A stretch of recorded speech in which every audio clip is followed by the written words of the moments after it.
Hello friends, welcome to my channel Blogstar Roni. আজকে তোমাদের কাছে নিয়ে চলে এসেছি নতুন একটা ভিডিও, যেটা আমার পুরুলিয়া ট্রিপের তৃতীয় পর্বের ভিডিও।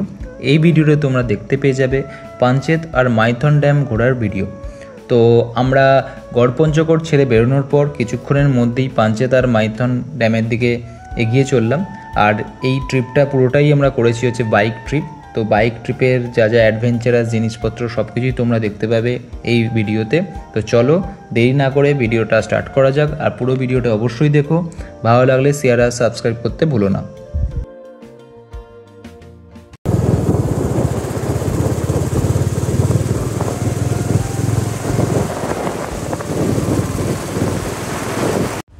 তো এখন চলে এসেছি এই পাঞ্চেত ড্যামের উপরে। আমাদের ওই গড়পঞ্চকোট দেখে আসতে এখানে টাইম লাগলো মোটামুটি ওই আধ ঘন্টা মতো, 15 কিলোমিটার রাস্তা।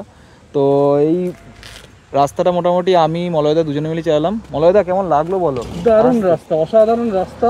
ওই জঙ্গলের মধ্যে দিয়ে একটা ফিলটাই আলাদা। আর যে এই উঁচু নিচু যে রাস্তাগুলো, তখন মনে হচ্ছে যেন কোনো পাহাড়ি রাস্তায় যাচ্ছি। একদম একদম একদম একদম দেখে মনে হচ্ছে। আর আপ অ্যান্ড ডাউন রয়েছে তো পুরো জায়গাটা, তার জন্য। এবার এখান থেকে আমাদের আবার মাইথন যাওয়ার কথা আছে, তো দেখা যাক রাস্তাটা কেমন। আপাতত এই ড্যামের উপরটায় আছি, এই যে আমাদের বাইক দাঁড়িয়ে আছে এখানে। একটু থেকে আমরা আবার মাইথনের উদ্দেশ্যে রওনা দেবো। তো এই পাঞ্চেত যে ড্যামটা অ্যাকচুয়ালি হচ্ছে ঝাড়খণ্ড আর ওয়েস্ট বেঙ্গলের বর্ডারে। আমরা যে পার্টটা এখন দাঁড়িয়ে আছি এটা ওয়েস্ট বেঙ্গল, মানে গড়পঞ্চকোট থেকে যখন এখানে এলাম পাঞ্চেত ড্যামে, তো এটা হচ্ছে ওয়েস্ট বেঙ্গলের থ্রুতে। এরপর আমরা জাস্ট এই রাস্তা দিয়ে ওই যে ওখানে লক গেট আছে ওই দূরে, এখান থেকে এখন হয়তো বুঝতে পারছো না, ওইখানটা যখন আমরা টপকে চলে যাবো, তার মানে সেই জায়গাটা হচ্ছে ঝাড়খণ্ডের মধ্যে পড়ছে।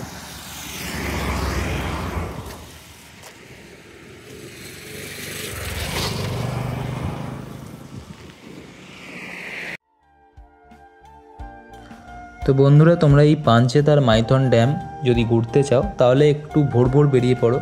আদারওয়াইজ এই বাইকে করে এলে এই রোদটা প্রচণ্ড চড়া লাগছে যত বেলা বাড়তে থাকছে।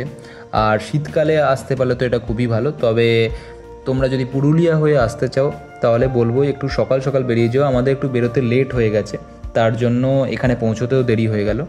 আর আমার পুরুলিয়া ট্রিপে যেখানে আমরা থেকেছি এবং পুরুলিয়া এই যে বড়ন্তি যে ঘোরার জায়গাগুলো, সেইগুলোর ডিটেলস আমার ফার্স্ট আর সেকেন্ড পার্টের ভিডিওতে আছে। আমি ডেসক্রিপশনে লিঙ্ক দিয়ে দেবো, তোমরা অবশ্যই দেখে নিও।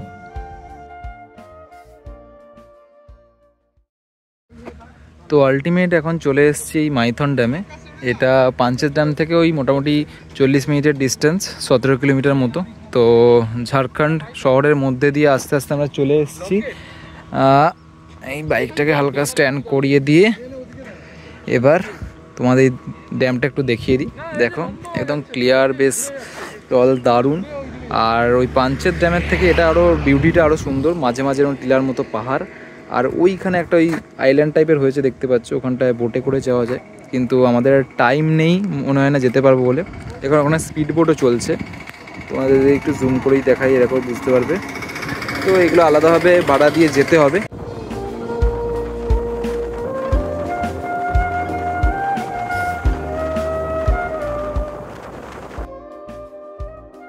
মাইথন ড্যাম ছেড়ে বেরোনোর পরই আমরা দেখতে পেয়ে গেলাম কল্যাণেশ্বরী কালী মন্দির।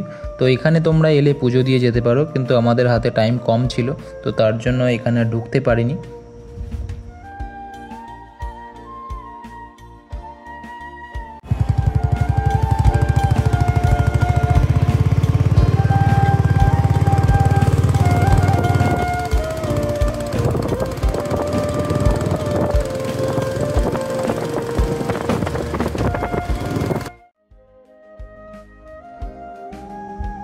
এবার আমরা দুর্গাপুর এক্সপ্রেসওয়ে ধরে নিলাম। তো এখান থেকেই আসানসোল, রানীগঞ্জ, দুর্গাপুর হয়ে বর্ধমানের দিকে এগোতে থাকলাম। তো এখানে আমরা আসার সময় যে রাস্তাটা দিয়ে এসেছিলাম সেটা হলো পাত্রসায় সোনামুখী রোড ধরে। এই রাস্তাটাও তোমরা এক্সপিরিয়েন্স করার জন্য আসতে পারো। আর যদি দুর্গাপুর এক্সপ্রেসওয়ে ধরে আসতে চাও তাহলে এই রাস্তাটা ধরেও তোমরা আসতে পারো। তো তোমাদেরকে দুটোই দেখিয়ে দিলাম, তোমরা যদি সেটা দেখতে চাও আমার ফার্স্ট পার্টের ভিডিওতে দেখে নিও। তো ফ্রেন্ডস, এখন মাইথনটা এখন ঘুরে অলরেডি দুর্গাপুর চলে এসেছি। অনেকটাই জোরে চালানো হলো, কভার করতে হবে বিকালের মধ্যে বাড়ি পৌঁছানোর জন্য। তো এখন এই জায়গাটা আছে পেছনে দেখতে পাচ্ছ, এই হোটেলে আমরা লাঞ্চ করবো। লাঞ্চ করে তাও পুরোপুরি বাড়ির পথে। চলো ভিডিও আজকে এখানেই শেষ করবো। নেক্সট যে নতুন লোকেশনে যাবো সেখানে তোমাদেরকে আবার দেখা হচ্ছে। সবাই ভালো থেকো, বাই বাই।